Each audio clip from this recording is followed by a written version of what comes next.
Hello and welcome to another Waypoint FPL update. We are back after the international break. Sadly, we didn't get to go anywhere, Chris, but we got to see some international football. And we've even had the new Champions League format games too, so more international stuff technically, despite no game for us this weekend. But hey, it softens the blow, right?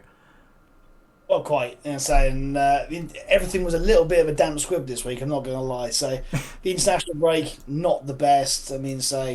England weren't unbelievable. And the Champions League. I mean, unless you're a Bayern Munich fan, you saw some goals. And if I don't know if there are any Bayern Munich fans in this country or indeed in this particular group. Probably not.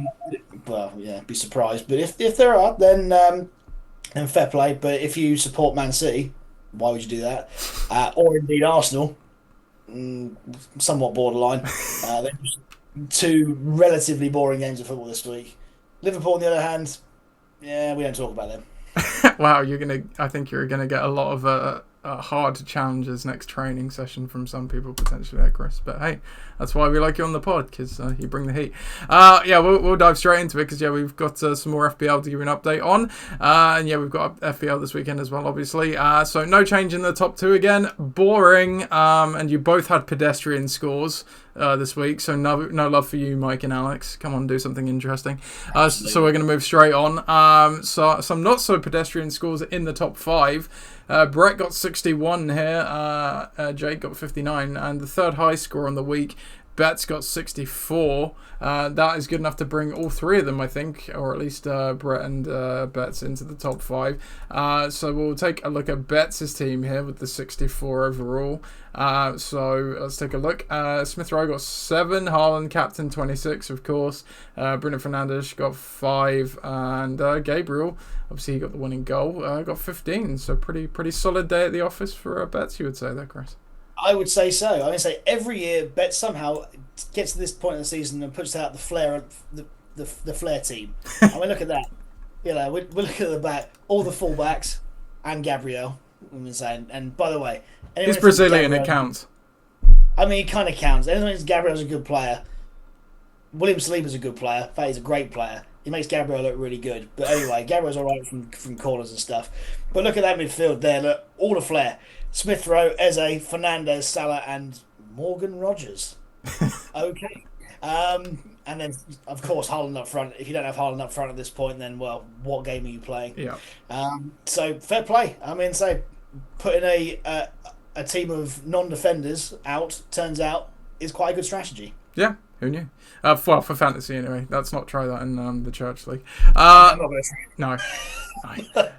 No. It's now quite close actually with the top five. So that we did have a period where it was kind of the top two in the laggers, but actually Brett's only 2 points behind Alex and even 4 points behind Mike now, and Betts is on 264, which is only 14 off the top, so pretty good. And then even the chasing pack as well isn't too far behind that, so we've actually got a bit of interest. Hopefully we'll see some change at the top maybe as early as next week. Dan and Ethan did fall out of the top five, but Mike Wells have a day with the high of the week, 83. Like I said, the next closest was only like 65, I think, which Smithy got, so he was head and shoulders above the others here with the 83, literally. Watkins got 26, who he captained, so he didn't even captain Haaland. It would have been the same result because he also had Haaland at 13, and he also had Jean-Philippe Mateta getting 13. So all three of his forwards got 13, and he captained Watkins to get the double 13.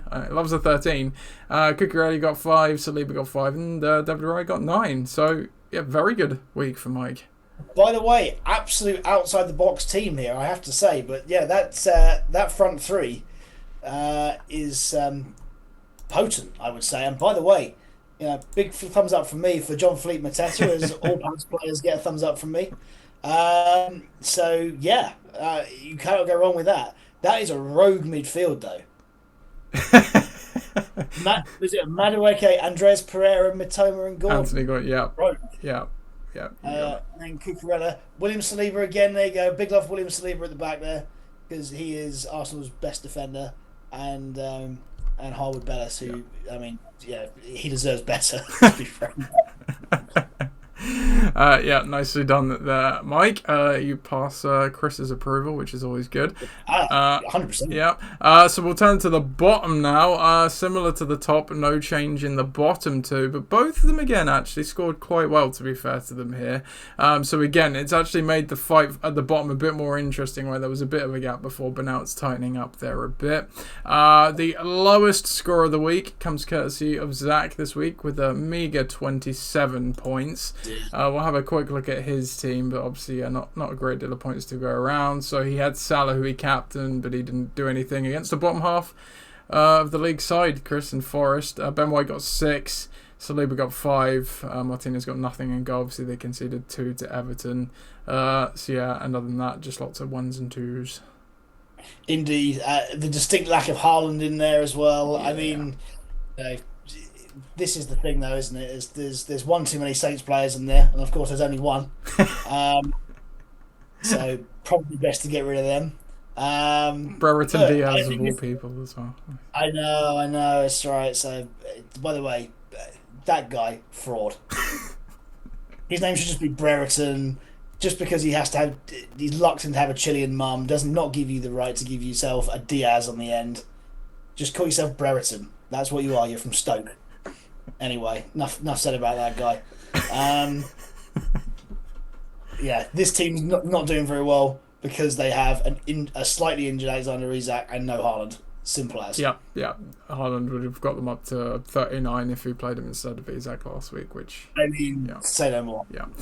In better weeks, there's quality in there. And there's 2 Palace players as well, by the way, so double thumbs up. Yeah, there you go. So you're not all in Chris's bad books, Zach. Yeah, that's it for the update this week, so fairly short and sweet. But I will give Chris the last word as always. So for anyone who wasn't training yesterday, we have no match tomorrow. That's Saturday. For anyone who's watching it on any other day apart from Friday, we have training on Thursday, 9 till 10 at Cam's school. We'll put the poll out for that on Monday, and then we have a match finally next Saturday against New Community at home. That's 10:30 kickoff. Again, we'll put the details and the poll out for that on Tuesday. Make sure that you vote in that, otherwise you'll get fined, and you'll have Nath on you, and you might have some people on you for collection of said fines. Nobody wants to see Jono in the dead of night. Other than that, have yourself a very good weekend, and we'll see you on Thursday next week at training. Excellent. Yeah, it sounds good. I was gonna actually, you've reminded me, Chris. I was gonna show up the fines on this because this is a good platform for that. How harshly are we enforcing the double fine rule? Because I believe, if this updates in a second, we've got a double noted down on here. No. For George for when he voted yes to training and did not turn up. So in theory, if we're going by how it's written, he's not told me he's paid, so that should in theory double. It doubles then. Oh, there you go. There you go. It's by decree. Live fine update. There you go. Absolutely. I'll stick a double and change the date in there. Yeah. I think best to confirm that in the chat as well. But yes. We all agreed that if you don't pay it within 2 weeks, it doubles. So it's doubling from £1 to 2. And next week, if you in 2 weeks' time it doesn't get paid again, it will double from £2 to 4. I did an interesting mathematic check in my head of like, well, if you got a £1 fine at the start of the season, if you did that, if you say you didn't pay it for 20 weeks, which would be 10 doublings, so it's 1 to the power of 10, you basically get to, I think I got to, it was 1,028 or 2,056, I can't remember. So you might want to pay the fine, just putting it out there, because it can escalate pretty quickly. By the way, if anyone does that, they deserve to get Do you get an additional £1 fine for stupidity on top of that as well? I didn't know that, but that's absolute gold. So if there's any reason why you should pay it quicker than leaving it, it's that. And we'll land on that. Have a good weekend. You have been warned.